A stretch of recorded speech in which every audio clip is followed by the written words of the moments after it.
ಇರುತ್ತೆ ಕೆಲವೊಂದು ಹೆಂಗಸರುಗಳು ಲೇಟಾಗಿ ಎದ್ದೇಳುವಂಥದ್ದು, ಸೊ ಎದ್ದ ತಕ್ಷಣ ಒಲೆಯನ್ನು ಹಚ್ಚುವಂಥದ್ದು.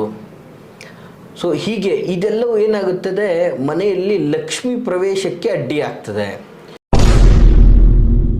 ಮನೆಗೆ ಲಕ್ಷ್ಮಿ ಪ್ರವೇಶ ಆಗದೆ ಇರೋದಕ್ಕೆ ಇವತ್ತು ನಿಮ್ಮ ಪತ್ನಿ ಬೆಳಿಗ್ಗೆ ಆಫೀಸ್ಗೆ ಹೋಗೋ ಬರದಲ್ಲಿ ಮನೆಯನ್ನು ಕ್ಲೀನ್ ಮಾಡದೆ ಸಂಜೆ ಬಂದು ಮಾಡ್ತೀನಿ ಅಂತಾಳೆ. ಸಂಜೆ ರಾತ್ರಿ ಮಲಗೋ ಟೈಮಲ್ಲಿ ಬಂದು ಕಸ ಹೊಡಿತಾಳೆ. ಮತ್ತು ಊಟ ಮಾಡಿ ಮಲಗಬೇಕಾದ್ರೆ ಬೆಳಗ್ಗೆ ತೊಳೆಯೋಣ ಪಾತ್ರೆ ಅಂಥೇಳಿ ಎಲ್ಲ ಪಾತ್ರೆಗಳನ್ನು ಹಾಗೆ ಬಿಡ್ತಾರೆ. ದೇವರ ಮನೆಯಲ್ಲಿ ಪೊರಕೆಯಿಂದ ದೇವ್ರ ಮನೆಗಳನ್ನು ಕ್ಲೀನ್ ಮಾಡುವಂಥದ್ದು, ಮತ್ತು ದೇವರ ಮನೆಯಲ್ಲಿ ಬೆಂಕಿ ಕಡ್ಡಿಗಳನ್ನು ಇಡುವಂಥದ್ದು. ಗಂಡ ಹೆಂಡತಿ ಬರೀ ಒಳ್ಳೆ ನಾಯಿ ಥರ, ಬೀದಿ ನಾಯಿಗಳ ಥರ ಕಚ್ಚಾಡ್ತಿರ್ತಾರೆ. ಸೊ ಈ ಥರ ಇದ್ದಂಥ ವ್ಯವಸ್ಥೆಯಲ್ಲಿ ಲಕ್ಷ್ಮೀ ಪ್ರವೇಶ ಆಗೋದಿಲ್ಲ ವೀಕ್ಷಕರೇ. ಮನೆಯಲ್ಲಿ ಬರೀ ನೆಗೆಟಿವ್ ವರ್ಡ್ಸ್ಗಳು, ಅಂದರೆ ಈಗ ಏನು ಮಾಡ್ತಾಳೆ, ಮನೆಯಲ್ಲಿ ನಮ್ಗೆ ಅಕ್ಕಿ ಇಲ್ಲ, ಬೇಳೆ ಇಲ್ಲ, ಎಣ್ಣೆ ಇಲ್ಲ, ಅಡುಗೆ ಏನು ಮಾಡಬೇಕು, ಏನು ಬಿಡಬೇಕು, ಏನೂ ಇಲ್ಲ, ಈ ರೀತಿಯಾಗಿ ಇಲ್ಲ ಅನ್ನುವ ಪದದ ಬದಲಾಗಿ ಲಕ್ಷ್ಮಿ ಕಟಾಕ್ಷ ನಮಗೆ ಹೇಗಾಗುತ್ತೆ ಅನ್ನುವಂಥದ್ದು, ಲಕ್ಷ್ಮಿ ಪ್ರವೇಶ ನಮಗೆ ಹೇಗಾಗುತ್ತೆ ಅನ್ನೋದ್ರ ಬಗ್ಗೆ ಇದು ಪ್ರತಿಯೊಬ್ಬರು ತಿಳ್ಕೊಳ್ಳೇಬೇಕಾದಂತಹ ಒಂದು ಮಾಹಿತಿ ವೀಕ್ಷಕರೇ. ನಾನು ನಿಮ್ಮ ಮೈಸೂರಿನ ಶ್ರೀನಿವಾಸನ್. ವೀಕ್ಷಕರೇ, ಇದು ಇವತ್ತಿನ ದಿನ ಬಹಳ ಉಪಯುಕ್ತವಾದಂಥ ಮಾಹಿತಿಯನ್ನು ನಾನು ನಿಮಗೆ ತಿಳಿಸ್ತಾ ಇದ್ದೀನಿ.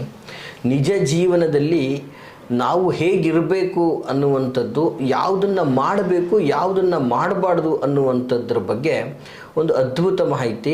ಇದರಿಂದ ಲಕ್ಷ್ಮಿ ಕಟಾಕ್ಷ ನಮಗೆ ಹೇಗಾಗುತ್ತೆ ಅನ್ನುವಂಥದ್ದು, ಲಕ್ಷ್ಮಿ ಪ್ರವೇಶ ನಮಗೆ ಹೇಗಾಗುತ್ತೆ ಅನ್ನೋದ್ರ ಬಗ್ಗೆ ಇದು ಪ್ರತಿಯೊಬ್ಬರು ತಿಳ್ಕೊಳ್ಳೇಬೇಕಾದಂತಹ ಒಂದು ಮಾಹಿತಿ ವೀಕ್ಷಕರೇ. ಎಕ್ಸ್ಪೆಷಲಿ ಇದಂತೂ ಹೆಂಗಸರುಗಳಿಗೆ ತಿಳ್ಕೊಳ್ಳೇಬೇಕಾದಂಥದ್ದು, ಮತ್ತು ಇದರಲ್ಲಿ ದರಿದ್ರ ಹೆಂಗಸರ ಲಕ್ಷಣನೂ ಕೂಡ ನಿಮಗೆ ಗೊತ್ತಾಗ್ಬಿಡ್ತದೆ ವೀಕ್ಷಕರೇ. ಹಾಗಾಗಿ ಯಾರು ಕೂಡ ಸ್ಕಿಪ್ ಮಾಡದೆ ಈ ಒಂದು ವಿಡಿಯೋನ ಸಂಪೂರ್ಣವಾಗಿ ನೋಡಿ.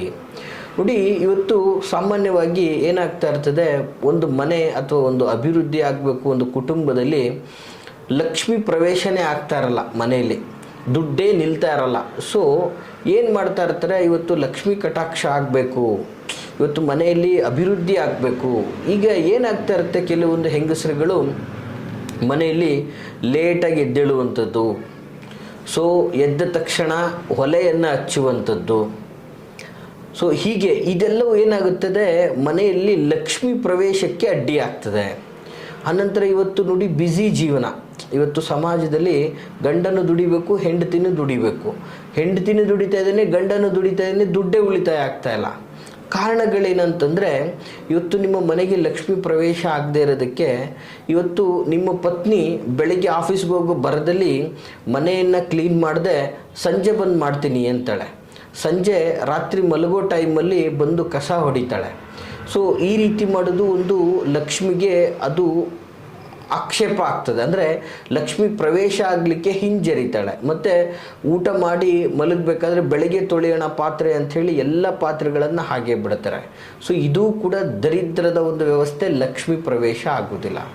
ಮತ್ತು ಕೆಲವೊಂದು ಜನ ಗೃಹಿಣಿಯರುಗಳೇನು ಮಾಡ್ತಾರೆ ಅಂತಂದರೆ, ಅವ್ರಿಗೇನು ಕೆಲಸ ಇರಲ್ಲ, ಮನೆಯಲ್ಲೇ ಇರ್ತಾರೆ. ಸೊ ಬೆಳಗ್ಗೆ ಎದ್ದು ಅವ್ರುಗಳು ಏನಪ್ಪ ನಿಧಾನವಾಗಿ ಮಾಡೋಣ ಅನ್ನೋ ಲೆಕ್ಕಾಚಾರದಲ್ಲಿ ಮಕ್ಕಳಿಗೆಲ್ಲ ಸ್ಕೂಲಿಗೆ ಕಳಿಸ್ಬೇಕು, ಒಂದು ಆ ಬಡಸರದಲ್ಲಿ ಎಲ್ಲ ಏನೋ ಮಾಡಿ ಕಳಿಸಿರ್ತಾರೆ. ಸೊ ನಂತರ ಅಡುಗೆ ಮನೆಯಲ್ಲಿ ಏನೋ ಒಂದು ಪದಾರ್ಥವನ್ನು ಇಟ್ಟಿರ್ತಾರೆ.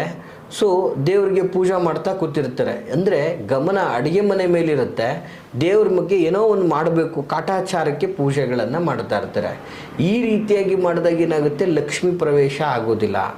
ಜೊತೆಗೆ ವಿಶೇಷವಾಗಿ ಅಡುಗೆ ಮನೆ, ದೇವರ ಮನೆಯಲ್ಲಿ ಪೊರಕೆಯಿಂದ ದೇವ್ರ ಮನೆಗಳನ್ನು ಕ್ಲೀನ್ ಮಾಡುವಂಥದ್ದು, ಮತ್ತು ದೇವರ ಮನೆಯಲ್ಲಿ ಬೆಂಕಿ ಕಡ್ಡಿಗಳನ್ನು ಇಡುವಂಥದ್ದು, ಮತ್ತು ಆ ದೇವಸ್ಥಾನಕ್ಕೆ ಹೋದೆ, ಆ ಒಂದು ಕ್ಷೇತ್ರಕ್ಕೆ ಹೋಗಿದ್ದೆ, ಇಲ್ಲೋಗಿದ್ದೆ, ಅಲ್ಲೋಗಿದ್ದೆ, ಯಾವುದ್ಯಾವುದೋ ಒಂದಷ್ಟು ದೇವರ ಫೋಟೋಗಳು, ವಿಗ್ರಹಗಳನ್ನು ತಂದಿಡುವಂಥದ್ದು, ಆ ವಿಗ್ರಹಗಳು ವಿಕಾರವಾಗಿರುವಂಥದ್ದು, ಆಕಾರ ವಿಕಾರಗಳಿಲ್ಲಿರುವಂಥದ್ದು, ಸುಮ್ಮನೆ ಒಂದು ಚೂರು ಒಂದು ಭಿನ್ನ ವ್ಯವಸ್ಥೆಯಲ್ಲಿರುವಂಥದ್ದು, ಇಂಥದ್ದನ್ನೆಲ್ಲ ಇಟ್ಬಿಟ್ಟಿರ್ತಾರೆ. ಏನೋ ನಾವು ಪೂಜೆ ಮಾಡ್ತಾ ಇದ್ದೀವಿ, ನಮ್ಗೆ ಒಳ್ಳೇದಾಗಬೇಕು ಅಂತ. ಈ ರೀತಿಯಾಗಿ ಇಟ್ಟಂತಹ ಒಂದಷ್ಟು ವ್ಯವಸ್ಥೆಯಿಂದನೂ ಕೂಡ ನಿಮ್ಮ ಮನೆಯಲ್ಲಿ ಲಕ್ಷ್ಮಿ ಕಟಾಕ್ಷ ಆಗೋದಿಲ್ಲ. ಯಾವಾಗಲೂ ಮನೆ ಒಂದು ಪಾಸಿಟಿವ್ ಆಗಿ ಕಳಕಳೆಯಿಂದ ಲವಲವಿಕೆಯಿಂದ ಇದ್ದಾಗ ಮಾತ್ರ ಲಕ್ಷ್ಮಿಯ ಪ್ರವೇಶ ಆಗುವಂಥದ್ದು. ಲಕ್ಷ್ಮಿ ಯಾವಾಗಲೂ ಕೂಡ ಮಂದಸ್ಮಿತಳಾಗಿ ಶಾಂತವಾಗಿದ್ದಷ್ಟು ಲಕ್ಷ್ಮಿ ಪ್ರವೇಶ ಆಗ್ತಾ ಇರ್ತಾಳೆ. ಕೆಲವು ಮನೆಗಳಲ್ಲಿ ನೀವು ನೋಡ್ಬೋದು, ಗಂಡ ಹೆಂಡತಿ ಬರೀ ಒಳ್ಳೆ ನಾಯಿ ಥರ, ಬೀದಿ ನಾಯಿಗಳ ಥರ ಕಿಚ್ಚಾಡ್ತಿರ್ತಾರೆ, ಕಚ್ಚಾಡ್ತಿರ್ತಾರೆ. ಸೊ ಈ ಥರ ಇದ್ದಂಥ ವ್ಯವಸ್ಥೆಯಲ್ಲಿ ಲಕ್ಷ್ಮಿ ಪ್ರವೇಶ ಆಗೋದಿಲ್ಲ ವೀಕ್ಷಕರೇ. ಮತ್ತು ವಿಶೇಷವಾಗಿ ಈ ಒಂದು ಶುಕ್ರವಾರ, ಮಂಗಳವಾರ ಶುಭ ದಿನಗಳಲ್ಲಿ ಹೆಣ್ಮಕ್ಳು ಎದ್ದು ಮುಂದೆ ರಂಗೋಲಿಯನ್ನು ಹಾಕಿ, ದಿನ ಬೆಳಗ್ಗೆ ದಿನ ಹಾಕಿದ್ರೆ ಬಹಳ ಉತ್ತಮ. ಇವತ್ತು ದಿನ ಹಾಕೋದಕ್ಕೆ ಸಮಯನೇ ಇಲ್ವಲ್ಲ. ಸೊ ರಂಗೋಲಿಯನ್ನು ಹಾಕಿ ಲಕ್ಷ್ಮಿಯನ್ನು ಪ್ರವೇಶ ಮಾಡಿಸ್ಕೊಳ್ಳೋದೇ ಇಲ್ಲ. ಸೊ ಸುಮ್ಮನೆ ಬಂದು ಏನೋ ಒಂದು ಮಾಡಿ ಹೋಗ್ಬಿಡೋದು, ಈ ಥರದ ಒಂದು ವ್ಯವಸ್ಥೆ. ಜೊತೆಗೆ ಏನು ಹೊಸಲಿಗೆ ಶಾಸ್ತ್ರಬದ್ಧವಾಗಿ ಪೂಜೆಗಳನ್ನು ಮಾಡೋದಿಲ್ಲ, ಬೇಕಾಬಿಟ್ಟಿಯಾಗಿ ಮಾಡುವಂಥದ್ದು. ಸೊ ಜೊತೆಗೆ ಏನಾಗುತ್ತೆ ವೀಕ್ಷಕರೇ, ಇವತ್ತು ನೋಡಿ ಸಾಮಾನ್ಯವಾಗಿ ಮನೆಯಲ್ಲಿ ಬರೀ ನೆಗೆಟಿವ್ ವರ್ಡ್ಸ್ಗಳು. ಅಂದರೆ ಈಗ ಏನು ಮಾಡ್ತಾಳೆ, ಮನೆಯಲ್ಲಿ ನಮ್ಗೆ ಅಕ್ಕಿ ಇಲ್ಲ, ಬೇಳೆ ಇಲ್ಲ, ಎಣ್ಣೆ ಇಲ್ಲ, ಅಡುಗೆ ಏನು ಮಾಡಬೇಕು, ಏನು ಬಿಡಬೇಕು, ಏನೂ ಇಲ್ಲ, ಈ ರೀತಿಯಾಗಿ ಇಲ್ಲ ಅನ್ನುವ ಪದದ ಬದಲಾಗಿ, ಹೆಂಗಸರೇ ದಯವಿಟ್ಟು ಇವತ್ತು ಮಹಿಳೆಯರು ಸೂಕ್ಷ್ಮವಾಗಿ ಕೇಳ್ಕೋಬೇಕು. ಇವತ್ತು ಇಲ್ಲ ಅನ್ನುವ ಬದಲಾಗಿ ಸ್ವಲ್ಪ ಇದೆ, ಇನ್ನೊಂದು ಸ್ವಲ್ಪ ತಗೊಂಬರಬೇಕು, ಈ ಥರದ ಒಂದು ಪಾಸಿಟಿವ್ ಒಂದು ವರ್ಡ್ಸ್ಗಳನ್ನು ನೀವು ಯೂಸ್ ಮಾಡಿದಾಗ ನಿಮಗೆ ಅದು ಸಂಪತ್ತು ಹೆಚ್ಚಾಗ್ತಾ ಹೋಗುತ್ತೆ. ಸೊ ಜೊತೆಗೆ ಇವತ್ತು ಗಂಡ ಕಷ್ಟಪಟ್ಟು ಬರ್ತಾರೆ, ದುಡ್ಡನ್ನೆಲ್ಲ ಅದನ್ನು ಬೇಕಾಬಿಟ್ಟಿಯಾಗಿ ನೀವು ಎಲ್ಲಿ ಬೇಕಲ್ಲಿ ಇಡುವಂಥದ್ದು, ಎಲ್ಲಿ ಬೇಕಲ್ಲಿ ಅದನ್ನು ಬಳಸುವಂಥದ್ದು, ಆ ರೀತಿ ಮಾಡಬಾರ್ದು. ಅದಕ್ಕೆ ಲಕ್ಷ್ಮಿಗೆ ಗೌರವ ಕೊಟ್ಟು ಅದಕ್ಕೆ ಆದಂಥ ಒಂದು ಜಾಗದಲ್ಲಿ ತಿಜೋರಿ, ಇನ್ನೊಂದು ಮತ್ತೊಂದು, ಆ ಜಾಗದಲ್ಲಿ ತುಂಬ ಬೇರೆ ಬೇಡದ ವಸ್ತುಗಳನ್ನೆಲ್ಲ ಬಿಟ್ಟು ಅದಕ್ಕೆ ಪ್ರಾಮುಖ್ಯತೆಯನ್ನು ಕೊಟ್ಟು ಇಡಬೇಕು ವೀಕ್ಷಕರೇ. ಈ ರೀತಿ ಮಾಡಿದಾಗ ಲಕ್ಷ್ಮಿ ದುಪ್ಪಟ್ಟಾಗ್ತದೆ. ಮತ್ತು ನಿಮ್ಮ ಮನೆಯಲ್ಲೇ ನೆಲೆಸಬೇಕು ಅನ್ನುವಂಥ ಆಸೆ ಆಗಬೇಕು ಆ ತಾಯಿ ಮಹಾಲಕ್ಷ್ಮಿಗೆ. ಆಗ ತಾನೇ ನಿಮ್ಮ ಮನೆಯಲ್ಲಿ ನೆಲೆಸಲಿಕ್ಕೆ ಸಾಧ್ಯ ಆಗ್ತದೆ. ನೀವು ಈ ಒಂದು ಪ್ರವೃತ್ತಿಯನ್ನು ಬೆಳೆಸ್ಕೊಂಡಾಗ ಆ ಲಕ್ಷ್ಮಿ ನಿಮ್ಮ ಮನೆಯಲ್ಲಿ ನೆಲೆಸಲಿಕ್ಕೆ ಆಸೆ ಆಗೋದಿಲ್ಲ. ಸೊ ಈ ಮನೆಯಲ್ಲಿ ನಾವು ಇರೋದೇ ಬೇಡ ಅನ್ನೋ ಲೆಕ್ಕಾಚಾರಕ್ಕೆ ಹೋಗ್ಬಿಡ್ತಾಳೆ ಲಕ್ಷ್ಮಿ ಯಾವಾಗ ನಿಮ್ಮ ಮನೆ ಬಿಟ್ಟು ಹೋಗ್ತಾಳೆ, ಅಲ್ಲಿಗೆ ನಿಮ್ಮ ಆಸೆ, ಆಕಾಂಕ್ಷೆ, ವ್ಯವಸ್ಥೆ ಎಲ್ಲ ನಾಶ ಆಗಿಬಿಡ್ತದೆ. ಇದಿಷ್ಟೇ ಅಲ್ಲ, ನೀವು ನಿಮ್ಮ ಮನೆಯನ್ನು ಲಕ್ಷ್ಮಿ ಪ್ರವೇಶ ಮಾಡಿಕೊಳ್ಳಿಕ್ಕೆ ಸದಾ ಒಂದು ರೀತಿಯಲ್ಲಿ ಪಾಸಿಟಿವ್ ವೈಬಲ್ಲಿ ಇಟ್ಕೋಬೇಕು ವೀಕ್ಷಕರೇ. ಅಂದರೆ ಇಡೀ ಮನೆಯನ್ನು ಶುಚಿಯಾಗಿ ಇಟ್ಕೋಬೇಕು. ಎಲ್ಲಿ ಬೇಕಲ್ಲಿ ಧೂಳು, ಗಲೀಜು ಮತ್ತು ಜೇಡ್ರ ಬಳೆಗಳನ್ನು ಇಟ್ಕೊಳ್ಳೋದು, ಈ ಥರದ್ದನ್ನೆಲ್ಲ ಯಾವುದೇ ಕಾರಣಕ್ಕೂ ಮಾಡಬಾರ್ದು. ಮಹಿಳೆಯಾಗಿ ಮನೆಯಲ್ಲಿರ್ತಕ್ಕಂತಹ ಹೆಂಗಸರುಗಳು ಈ ಮುಖ್ಯವಾಗಿ ದೇವ್ರ ಮನೆ ಮತ್ತು ಕುಬೇರ ಸ್ಥಾನ, ಯಾಕಂದರೆ ನಾವು ಕುಬೇರ ಮೂಲೆ ಅಂತ ಹೇಳ್ತೀವಿ ಮನೆಯಲ್ಲಿ, ಅದು ಲಕ್ಷ್ಮಿಯ ವಾಸಸ್ಥಳ ಆಗಿರ್ತದೆ. ಸೊ ಇಂತಹದ್ದನ್ನು ಮಾಡಬೇಕು. ಆಮೇಲೆ ಜೊತೆಗೆ ನಾವು ಮನೆಯಲ್ಲಿ ಕಸ ಗುಡಿಸುವಂತಹ ಪೊರಕೆ ಎಲ್ಲ ಬೇಕಲ್ಲಿ ಹಾಕುವಂತಹ ವ್ಯವಸ್ಥೆ ಮಾಡಬಾರ್ದು. ಮತ್ತು ಅದನ್ನು ಸುಮ್ಮನೆ ನಿಲ್ಲಿಸುವಂತಹದ್ದು, ಅದನ್ನು ಯಾವಾಗಲೂ ಕೂಡ ರೆಸ್ಟಿಂಗ್ ಪೊಸಿಷನಲ್ಲೇ ಅದನ್ನು ನೀವು ಮನೆಯಲ್ಲಿ ಇಡಬೇಕು.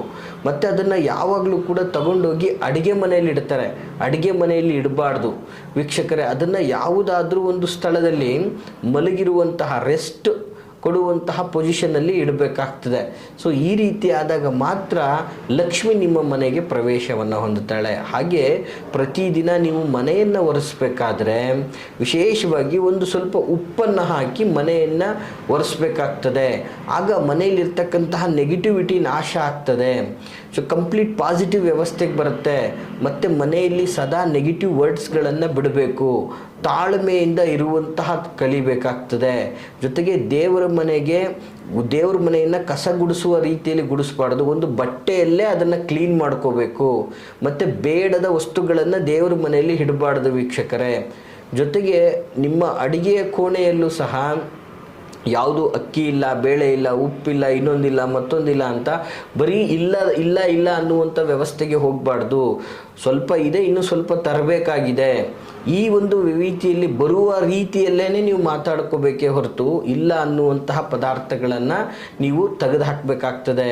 ಈ ಒಂದು ರೀತಿಯಲ್ಲಿ ಮತ್ತು ಗೃಹಿಣಿಯಾದಂಥವರು ಸಂಪೂರ್ಣವಾಗಿ ಮನೆಯಲ್ಲಿ ನಮ್ಮ ಒಂದು ಸನಾತನ ಧರ್ಮದ ಪ್ರಕಾರವಾಗಿ ಅತಿ ಹೆಚ್ಚಾಗಿ, ಅಂದರೆ ಕಾಲಿಗೆ ಗೆಜ್ಜೆ ಹಾಕ್ಕೊಂಡು, ಕೈ ತುಂಬ ಬಳೆ ಹಾಕ್ಕೊಂಡು, ಸೀರೆ ಉಟ್ಕೊಂಡು ಲಕ್ಷಣವಾಗಿ ನೀವು ಮನೆ ತುಂಬ ಓಡಾಡ್ತಾ ಇದ್ದಷ್ಟು ನಿಮ್ಮ ಮನೆಯಲ್ಲಿ ಲಕ್ಷ್ಮೀ ಪ್ರವೇಶ ಹೆಚ್ಚಾಗ್ತಾ ಇರ್ತದೆ.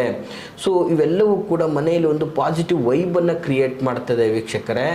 ಈ ಥರ ರೀತಿಯಲ್ಲಿ ಲಕ್ಷ್ಮಿಯನ್ನು ನೀವು ಬರಮಾಡ್ಕೋಬೇಕಾಗ್ತದೆ. ಇವತ್ತು ತಾನಾಗ್ತಾನೆ ಲಕ್ಷ್ಮಿ ಬರಲ್ಲ, ಬರ್ತಾ ಇರುತ್ತೆ, ನೀವು ದುಡಿಮೆ ಮಾಡ್ತೀರ, ದುಡ್ಡು ಕೊಡ್ತಾ ಇರುತ್ತೆ, ಬಟ್ ಆ ದುಡ್ಡು ಉಳಿಬೇಕು ಮುಖ್ಯವಾಗಿ. ಮತ್ತು ಆ ಬೇರೆ ಮಾರ್ಗಗಳು ನಿಮಗೆ ದುಡ್ಡಿಗೆ ಸಿಗ್ತಾ ಹೋಗಬೇಕು ಅಂತಂದರೆ, ನಿಮ್ಮ ಮನೆ ಸಮೃದ್ಧಿ ಆಗ್ತಾ ಇರಬೇಕಂದ್ರೆ ಈ ಥರದ ಒಂದಷ್ಟು ಸಾಮಾನ್ಯ ಟಿಪ್ಸ್ಗಳನ್ನು ದಿನನಿತ್ಯ ನೀವೇ ಮಾಡ್ಕೋಬೋದು. ಇದನ್ನೆಲ್ಲ ನಿಮ್ಮ ದಿನನಿತ್ಯದ ಜೀವನ ಶೈಲಿಯಲ್ಲಿ ಈ ಒಂದಷ್ಟು ಬದಲಾವಣೆಗಳನ್ನು ನೀವು ಮಾಡ್ಕೊಂಡ್ಬಿಟ್ರೆ ನಿಮ್ಮ ಮನೆ ಅಭಿವೃದ್ಧಿ ಆಗ್ತದೆ. ಲಕ್ಷ್ಮಿ ಸ್ಥಿರವಾಗಿ ನೆಲೆಸ್ತಾಳೆ. ಇವತ್ತು ಲಕ್ಷ್ಮಿ ನಿಮಗೆ ಸ್ಥಿರವಾಗಿ ನೆಲೆಸ್ತಾ ಇದ್ದಾಳೆ ಅಂದರೆ ಆ ಲಕ್ಷ್ಮಿ ದುಪ್ಪಟ್ಟಾಗ್ತಾ ಹೋಗ್ತಾಳೆ. ಆಗ ನೀವು ಕೂಡ ಒಂದು ದೊಡ್ಡ ಮಟ್ಟಕ್ಕೆ ಬೆಳಿಬೋದು, ಶ್ರೀಮಂತಿಕೆಯ ದಾರಿಯನ್ನು ಹುಡುಕ್ಬೋದು, ನಿಮ್ಮ ಭವಭೋಗಗಳನ್ನು ಅನುಭವಿಸ್ಬೋದು ಅಂತ ಹೇಳಲಿಕ್ಕೆ ಹೇಳ್ತೀನಿ. ಈ ಮಾಹಿತಿಗಳನ್ನು ದಯಮಾಡಿ ನೀವು ಇಷ್ಟವಾಗಿದ್ದರೆ ಲೈಕ್ ಮಾಡಿ. ಹಾಗೆ ಯಾರೆಲ್ಲ ಸುಮ್ಮನೆ ಸ್ವೇಚ್ಛಾಚಾರವಾಗಿ ಇದನ್ನು ಅರ್ಥ ಮಾಡ್ಕೊಳ್ಳದೆ ಜೀವನವನ್ನು ನಡೆಸ್ತಾ ಇರ್ತಾರೆ ಅಂಥವ್ರಿಗೆ ಶೇರ್ ಮಾಡಿ. ಸೊ ಇವತ್ತು ಲಕ್ಷ್ಮಿಯ ಕಟಾಕ್ಷ ಅವ್ರಿಗೂ ಸಹ ಆಗಲಿ ಅಂತ ನಾನು ನಿಮ್ಮಲ್ಲಿ ಕೇಳ್ಕೊಳ್ತೀನಿ ವೀಕ್ಷಕರೇ. ಹಾಗೆ ನಿಮ್ಮ ಯಾವುದೇ ಥರದ ವೈಯಕ್ತಿಕ ಪ್ರಶ್ನೆಗಳನ್ನು ಕೇಳಬೇಕು ಅಂದರೆ ವಿಡಿಯೋದಲ್ಲಿ ಕಾಣ್ತಾ ಇರುವಂತಹ ಸಂಖ್ಯೆಗೆ ಕರೆ ಮಾಡಿ ಕೇಳ್ಬೋದು. ಹಾಗೆ ಇಲ್ಲೇ ಮೈಸೂರಿನ ಸುತ್ತಮುತ್ತ ಅಕ್ಕಪಕ್ಕದಲ್ಲಿ ಇರತಕ್ಕಂಥವರು ಬಂದು ನೇರವಾಗಿ ಭೇಟಿ ಮಾಡಬೇಕು ಅಂದರೆ ನಾವಿರುವಂತಹ ವಿಳಾಸ ಮೈಸೂರಿನ ವಿಜಯನಗರ 2ನೇ ಹಂತ KD ಸರ್ಕಲಲ್ಲಿ ನಮ್ಮ ಕಚೇರಿ ಇದೆ.